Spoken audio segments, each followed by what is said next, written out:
Hey, it's Tracy from Purple Cats Quilting. Welcome to my sewing room tonight, where I am finishing off my garden party quilt. It's all quilted, making my binding. I'm doing binding the way Nancy does her binding, and I had so many people request a little video on how to do that. So first of all, I'm going to just sew a couple inches here. I've got my quilting gloves on. I find that quilting a large quilt, it's really hard. I've got my table pulled out. I've got it laying here as best I can. It's quite heavy because I double batted it too. So to put on a flanged binding is using two colors. And here you can see what it looks like. Here's the finished one here in behind here. So what's really nice about this is I get to have my black and white stripes, but I got that little pop of color that's going to run just along the edge of the binding. I'll do a full picture tomorrow from the shop or the next day when I get back. You use thread to match your flange, so you can sew it on by machine. You top stitch it down. I'm using white thread at the back, which is what I quilted with, so you can't even really tell. It's going to be snuck right up to the binding there, and you're not even going to be able to tell. Now, if you're doing a show quilt, of course, you probably want to do a hand binding, but this is a really big, heavy quilt, double batted, and I'm going to sew it on by my machine. And I'm using the flange binding because from the front then, all you get is that pop of color, but I get to sew it on by machine. So it's going to look pretty cool. Nancy does this on all her quilts, and it's just beautiful. So normally you would just have a piece of binding 2.5 inches wide, usually is what most people do. Fold it in half, you sew it to the back of the quilt, and then you pull it over to the front.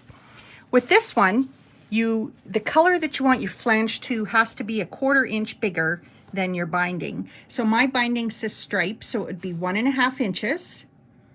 My flange color, which is a hot pink, is 1.75 inches. Now I've made mine a little bit bigger, wider for this quilt because I have double batting and there's a lot of bulk there. But for normal, this is what you do. So I suggest you cut a little piece, sew it together, see what it looks like on your quilt. Just do a test first. I chose to do mine bigger because my batting is so thick. So you take your 1.5 inch binding, your 1.75 pop of color, that's your flange, and you're going to sew them together. Then you press your seam towards your binding, towards the smaller piece. Then you fold it over, and when you make those edges meet, you go press it. Look at that. You just got that little pop of color. Isn't that cool? So then you just sew it onto the back, just like you would any binding. Roll it over to the front, and then you get that. I got my binding, it's my stripes, and that little pop of color. Now, I'm using pink thread to match my flange. And so now I just sew it, and it's gonna be invisible. So I'm using a stiletto. I've got my quilting gloves on, and I'm just going slow. I keep the needle down position. And it's a lot quicker and easier for me than hand stitching. I know lots of quilters love hand stitching, but I'm getting to where my arthritis is so bad, it's really hard for me to do a needle.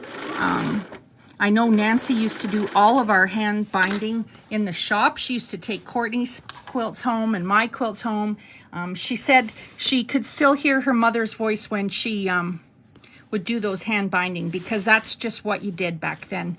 But you know, now we have such beautiful machines, and here's a technique where you can do your machine binding, and it looks pretty good. That's my purple thing. Yeah, isn't that nice? This one, I usually use my stiletto, but of course it's fallen on the floor, so I just grabbed this. I love this because it's got that little round edge. What it's doing is keeping my fingers out of the way of the needle, for sure, hey?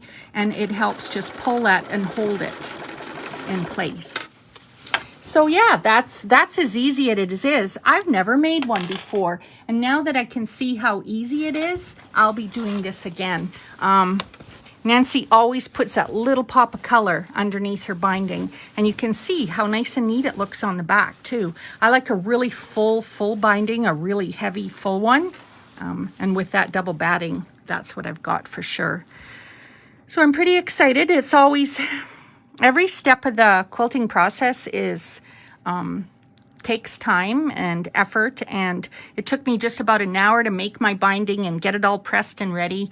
Now I figure it's going to take me just about an hour to get it on here, even by machine, because I'm trying to be very careful and very meticulous, have it nice laying, you know, not pull it too tight so I have buckling, but maybe gather any bulk that I have. The binding is your final step. Then I'm going to give it another good press and hope that it hangs straight up on the wall. I can't wait to share it with you. I'm so happy with how this quilted out. I did this on the gamel. My friend Sandra Baca helped me learn how to use a gamel. So I used a program here. This is quilting in the butterflies. Look at that, isn't that cute? The butterflies that holds down all of the hearts. Then I free motioned the flowers. So free motioned all around the applique on the petals. I free motioned pebbles in the center here. Then I used a border panto that's like daisies all along the edge. So it kind of brings all the quilting together. It's fun because I love the back of the quilt as much as I love the front. It's just so fun to see that little bit of quilting popping out there. So, and of course the black and white stripe binding with the polka dot. We do have some backing bundles left, the white and black polka dots on our website. I used 5 meters of polka dot fabric and pieced it together for my quilt. And then I'm putting the stripes on, which is really pretty, and then the pop of color. So there you go. That's all I have to tell you here. I need to be out on a big table with a big Costco table beside me. It's the hardest part about putting the binding on is just, I think this quilt was 75 by 90 something. So it's a lot of quilt and it's double batted, but it'll be so worth it when I'm done. So have a good night.